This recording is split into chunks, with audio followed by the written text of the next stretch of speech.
Hello and welcome to the March edition of Comments from the Capitol. I'm State Representative Ed Brooks, and I'm here to tell you about what the state legislature is doing in Madison. Instead of our usual question and answer format, I want to talk today about some of the legislation that I've worked to pass this session. One of the issues I often hear from constituents is about safety. We want our communities to be safe, and if a person commits a crime, we want the punishment to fit that crime. Sometimes that means reducing sentences, sometimes it means increasing them. One of my conversations with Reedsburg Police Chief Tim Becker led to Assembly Bill 341, a bill that would allow the justice system to charge a person who makes an unsubstantiated terrorist threat with a felony. These threats involve a substantial cost to the community, and we need to treat them more than just pranks. Unfortunately, these threats are becoming more and more common. This bill even made national news when Associated Press did a story on what state legislatures are doing to combat terrorism threats in the wake of a notable incident that happened late in Los Angeles in 2015. As you may have heard, the Milwaukee area experienced several unsubstantiated threats in the past month. Assembly Bill 341 has passed both the Assembly and the Senate with bipartisan support and is now headed to the governor's office, where he's expected to sign it very soon.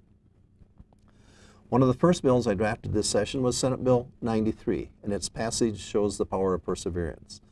I introduced a version of this bill in several previous sessions, and this session I was able to overcome the obstacles and see the bill become law. SB 93 is about consumer protection and standing up for small businesses. The bill prevents insurance companies from steering customers toward their preferred shops and away from small businesses. That allows consumers the opportunity to seek out the best price or to take their vehicles to someone they know and trust.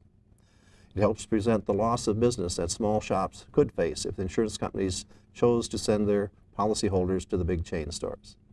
SB 93 passed both the House with bipartisan support and has been signed into law by the governor.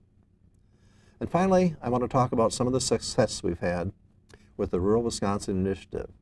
In January, Representatives Quinn, Tranel, and myself rolled out the package of 8 bills with support of 18 of our colleagues from rural Wisconsin. We did not expect every bill to pass this session, but we hope to make some real progress on the initiative to set the state for the next session and lead the conversation about rural priorities. Because of outspoken support for the initiative, people from across the state we were able to pass 2 important pieces of the plan. First, we established the Broadband Forward Community Certification. This bill enables communities to voluntarily agree to standards that make it easier for broadband expansion, which help telecommunications companies better determine their priorities. Secondly, we're able to expand the Teacher Loan Repayment Program to include rural areas. Initially, this program was set up to relieve some of the debt of teachers who chose to teach in the Milwaukee area. Teacher retention is an important issue in rural areas, and this bill will help our communities attract and retain more good teachers. The Rural Wisconsin Initiative will be a blueprint for the next session, and I want to work on increasing fundings for apprenticeship programs, rural medicine residencies, and broadband expansion. I also want to encourage you to share your ideas at www.ruralwisconsininitiative.com. Well, that's all the time we have for this month. I'm State Representative Ed Brooks. Thank you for listening to me explain just a few of the many things that are happening in Madison, the legislation we work to pass. And so until next time, thank you for watching and have a safe and happy spring.